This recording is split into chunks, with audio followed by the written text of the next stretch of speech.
Olá pessoal, vamos para a nossa aula de número 6 do nosso curso de PHP básico, tá? Lembro a todos vocês que se inscrevam no nosso canal, tá?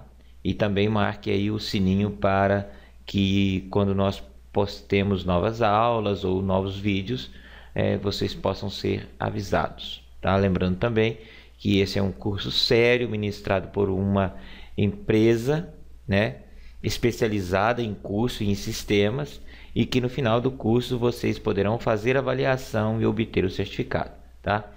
Gostaria de lembrar também que nós estamos utilizando nesse curso dois softwares. Os dois podem ser instalados no computador sem nenhum custo, né? É o Sublime, que é o editor de código, e nós estamos também utilizando um servidor chamado AMP Server, né, onde nós vamos rodar os nossos scripts PHP sem haver necessidade de vocês contratarem um serviço de hospedagem, tá? Então, vamos então para a nossa aula de número 6. Símbolos matemáticos. Vamos recordar um pouquinho de quando nós estávamos no primário, tá? Primeira série do primário, segunda, terceira, e nós começamos a ter o primeiro contato com cálculo. Então, naquela época, vocês conheciam este sinal, que é a adição, né?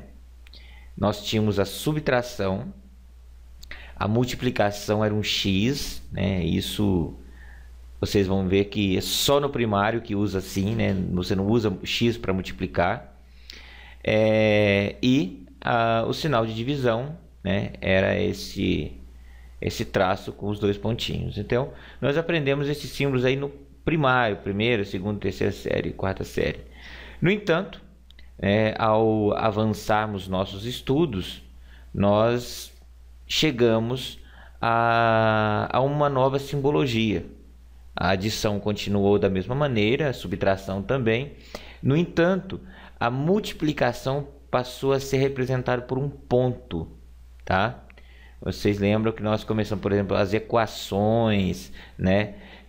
Na matemática, vocês, logo que sai do primário, vocês começam a utilizar ponto para representar a multiplicação, tá? Em alguns casos, não se usa nada mesmo, né? Então, por exemplo, 2x, né, que em uma equação significa 2 vezes x, tá? Então, isso é algo que vocês com certeza já dominam. Então, se estão fazendo um curso de programação, tem que ter essa base.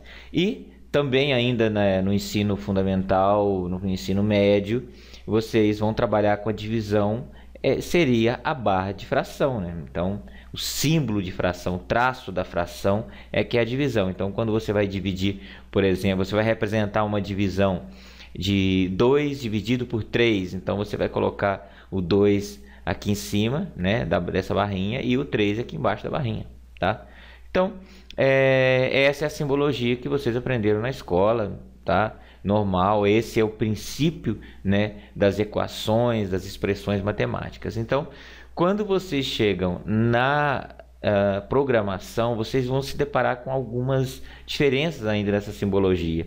E elas têm que existir mesmo, né, porque nós vamos nos deparar com símbolos matemáticos, com outros padrões, né? Por exemplo, números que nós trabalhávamos na escola, ou trabalhamos, né, no Brasil, utilizando vírgula para separar os números inteiros dos números decimais. Em países de língua inglesa, né, em alguns outros, utiliza-se ponto, né? Então, se nós utilizarmos ponto, né, para multiplicar, vai virar uma bagunça tremenda, tá? Então, nós temos que nos adequar a um novo padrão que praticamente todas as linguagens de programação utilizam, que é esse padrão aqui. O sinal de adição continua o mesmo, né? O sinal de subtração também continua o mesmo. O sinal de multiplicação é o asterisco. E o de divisão é a barra de divisão, que está aí no seu teclado numérico, tá? Então, esses são os símbolos. E eu acho eles bem mais fáceis de trabalhar e não são confusos, tá? Vamos então ver esses símbolos matemáticos no PHP, né? Como nós falamos aqui, sinal de mais, sinal de menos, multiplicação e a nossa divisão, tá? E vamos então na prática. Vamos abrir aqui o nosso Sublime. Estou aqui com um arquivo sem nada. Como de costume, eu já vou salvar esse arquivo na nossa pasta da aula, né? Vocês podem fazer aí também. Então vamos aqui, salvar. Nós vamos aqui para nossa aula aqui. Nós temos aqui as aulas. Eu já criei aqui a pasta da aula 6 e vamos dar nome aqui de index.php. Opa, ok, salvar. Perfeito. Agora nós vamos desenvolver o nosso código aqui com o que nós aprendemos, tá?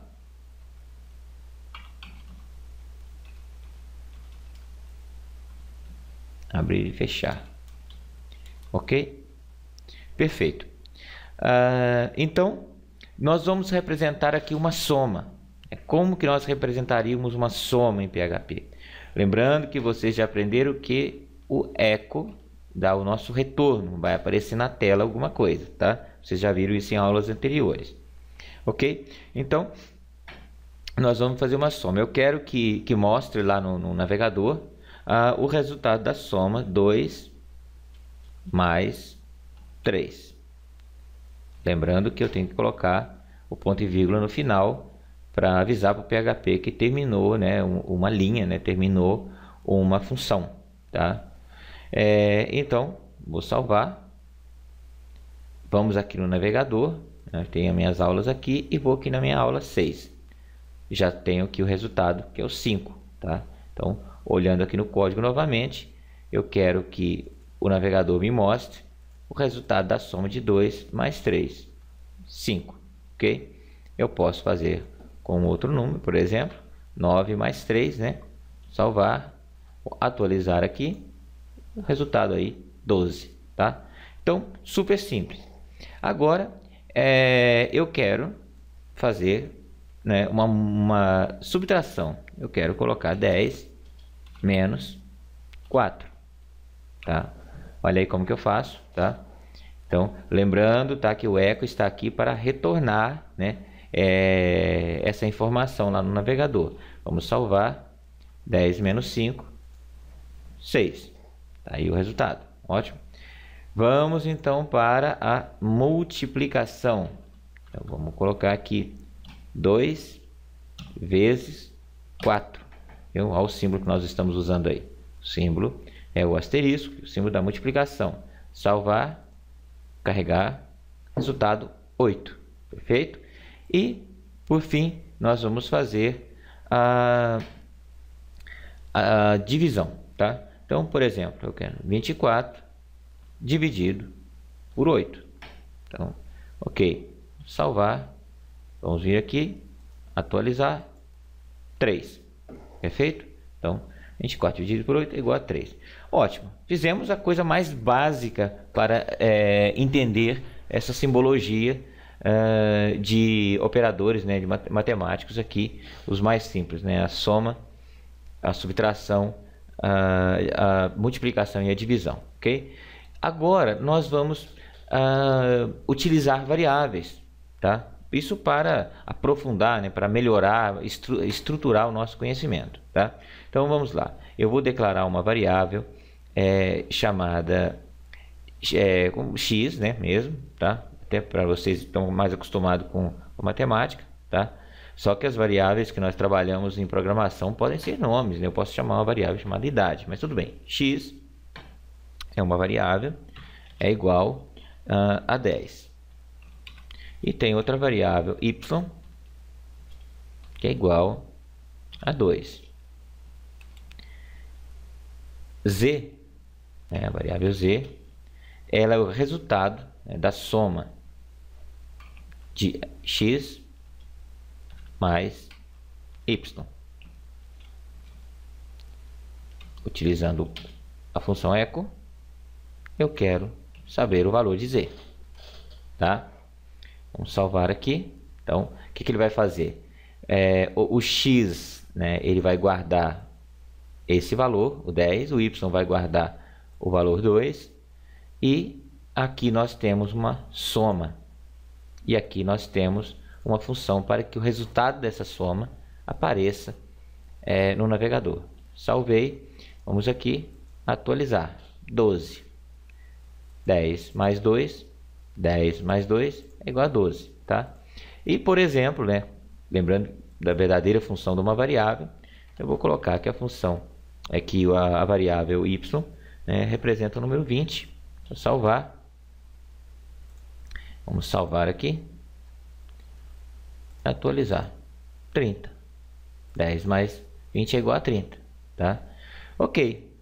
Agora, nós vamos fazer uma função aqui, um cálculo um pouco mais elaborado, né? Nós vamos criar mais uma variável aqui, que vai ser a variável a, igual a 2, aqui 3 e aqui 5, tá?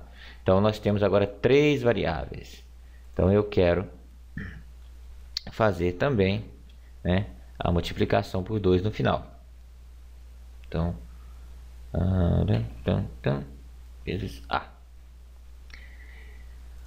Olha, antes de fazermos esse cálculo aqui, né, eu vou lembrar vocês que quando vocês aprenderam as expressões, as equações, existe uma ordem em que esses cálculos são feitos, né? Então, vamos comentar aqui, ó. Olha só. A ordem é a seguinte: quando você tem uma expressão, a multiplicação e a divisão, que é uma barrinha, deve ser feito primeiro, para depois se fazer a soma e a subtração, tá? Então isso é muito importante. Primeiro se faz multiplicação e divisão para depois fazer soma e subtração. Isso vocês aprenderam na escola, mas isso vale para tudo na vida, tá? Aqui também na programação é dessa forma. Então, olha só, o que o sistema vai fazer sozinho aqui? O sistema sabe disso, né? Você pode até ter esquecido, né?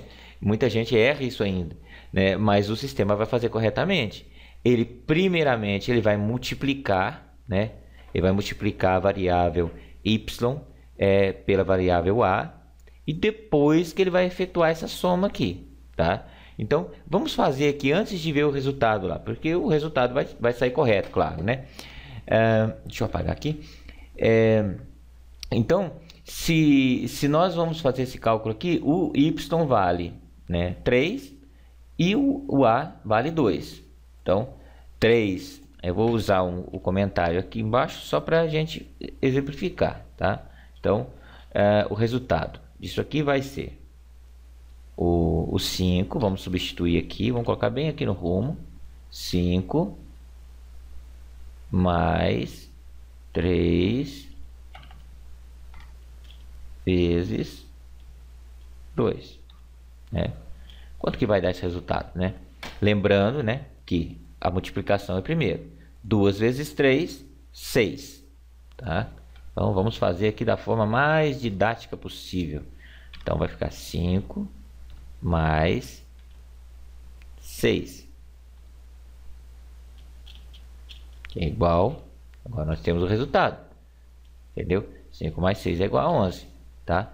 Esse é o resultado. Ah, professor, mas e se nós fizéssemos esse cálculo na ordem que está lá? O que ia acontecer?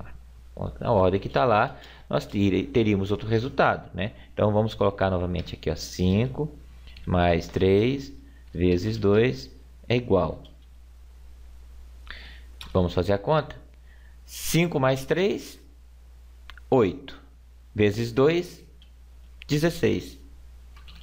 O resultado aqui está errado. 5 mais 3, 8. Vezes 2, 16. Esse resultado está errado, tá? Então, essa regrinha da matemática, né, que vocês têm que acostumar com ela, tem que lembrar, né? Se já esquecer, tem que lembrar, porque as máquinas funcionam assim, os robôs funcionam assim, o mundo funciona assim, tá? Multiplicação e divisão primeiro, para depois fazer soma e subtração. Ok, Fizemos já a nossa aula de matemática, vamos ver aqui na prática. O resultado tem que sair correto. Então, tá aqui tanto espaço aqui no código, aí, ok. Ok? O sistema vai fazer 3 vezes 2, né? 6 mais 5, 11. Então, pessoal, antes de salvarmos aqui, eu tenho que corrigir um erro. Tá faltando colocar ponto e vírgula aqui. Se eu trabalhar sem esse ponto e vírgula, eu vou ter problemas, né? E vai dar erro no nosso cálculo, né? No nosso script. Então, nós temos aqui o resultado é 11, tá? Ele fez a conta corretamente. Então, como toda aula que nós fazemos, né? Nós aprendemos também uma função. Hoje nós vamos aprender a função round, tá? Esta função também vai trabalhar com números, tá? Essa função ela arredonda, né? Round é arredondar, redondo, arredondar números. Por exemplo, vamos supor que você tem o número 3,1, tá? Você vai arredondar esse número, você vai arredondar para 3, tá? Não funciona dessa forma. Arredonda para mim o número 3,4, vai arredondar para 3. Isso aí é muito comum, principalmente em nota na escola. O professor quer arredondar, tirou 9,9 na prova, arredonda para 10, né? Então, isso em vários casos é necessário. Outro exemplo é valores monetários. Alguma conta que você vai fazer com dinheiro, você pode, por exemplo, dar 3,275 reais. Né? Então, e nós não trabalhamos com 3 casas decimais com o nosso dinheiro, nós trabalhamos com 2, então vai ser necessário arredondar para ficar com 2. Então vamos fazer isso agora, tá? Vamos apagar esse aqui. Vocês querem salvar, então eu vou deixar também. Eu vou deixar aqui para não apagar. Vou só comentar o eco aqui para ele não aparecer. Vamos subir aqui um pouquinho mais e vamos fazer aqui embaixo o uso da função round. Olha, vamos lá. Vou utilizar o echo, né? Vou fazer direto, não vou declarar variável, não vou fazer nada, para ficar fácil para vocês entenderem. Round. Eu quero arredondar o número 5.1, tá? Lembrando mais uma vez que a separação entre a parte inteira de um número e a parte decimal, ela é feita com ponto, tá? E diferente do que a gente aprendeu na escola com vírgula. Isso é porque a programação, por exemplo, a PHP e tantas outras, utiliza o padrão americano, na verdade o padrão da língua inglesa, que separa dessa forma, utilizando ponto, tá? Não tem problema, ok? Então, como é que vai ser arredondado esse número? Vamos salvar aqui. Vamos ver aqui o nosso resultado. Nós temos o 5, arredondou para 5. Se por acaso colocarmos 5,9, ele vai arredondar para 6, tá? Então, bacana. Mas, professor, e o real, né? E se eu vou trabalhar e eu tenho no meu resultado da minha conta, dinheiro, e no resultado da minha conta deu 9,52, tá? Então, deu R$5,952 milésimos de R$1, né? Nós não utilizamos, né, no real, só imposto de gasolina que a gente vê isso, né? Eles costumam colocar milésimos também lá, tá? Mas não, nós só trabalhamos com centésimos, ou seja, nós trabalhamos com centavos, tá? Então nós precisamos arredondar esse número. Como que nós vamos fazer? Por quê? Se eu salvar aqui e atualizar, ele vai continuar dando 6. Ele ignorou os centavos, ignorou as duas casas de centavo. Então, nós vamos colocar aqui, vírgula, tá? E vamos informar para ele que nós queremos com 2 casas decimais, tá? Então, vamos salvar, tá? Essa vírgula aqui, né? Para separar esse parâmetro, esse parâmetro aqui é o número, né? É o nosso resultado, o nosso número que nós queremos arredondar. E aqui nós estamos informando que nós queremos arredondar com 2 casas decimais, ok? Salvar e atualizar. Aí, ó, 5,95. O que foi ignorado foi esse último aqui, tá? E se por acaso eu colocar esse número 9 aqui, por exemplo, olha só, ele vai arredondar, né, para 5,96, tá? Olha aí, 5,96. Então essa aqui é a função. Outro exemplo. Ah, eu quero arredondar para um só, um número só. Então, vai ficar 6, tá? Apenas um, ou seja, somente esse aqui, tá? Eu quero arredondar. Agora eu vou ter que usar outro número para dar o exemplo para vocês. Eu tenho aqui, ó, 1222. Eu quero arredondar isso aqui. Eu quero arredondar o contrário. Tá? Essa situação raramente existe. Vamos colocar menos 1 para ver o que acontece. Olha lá. Ele arredondou a parte não decimal do número. E se eu colocar 2 aqui, ele vai arredondar para 1.200. E se eu colocar menos 3, ele vai arredondar para 1.000. Tá? Então, eu tanto posso arredondar para frente, como eu posso arredondar para trás. Tá? Esta é a função round. Não sei quando vocês vão utilizar, mas existem alguns casos. E o caso que eu estou lembrando no momento é a questão do uso do número, que a gente sempre arredonda com 2 casas decimais. Tá? Então, é dessa maneira que funciona. Muito obrigado por assistir essa aula, né? Salve aí no seu computador as aulas para que vocês possam estudar, né? E até a nossa aula de número 7.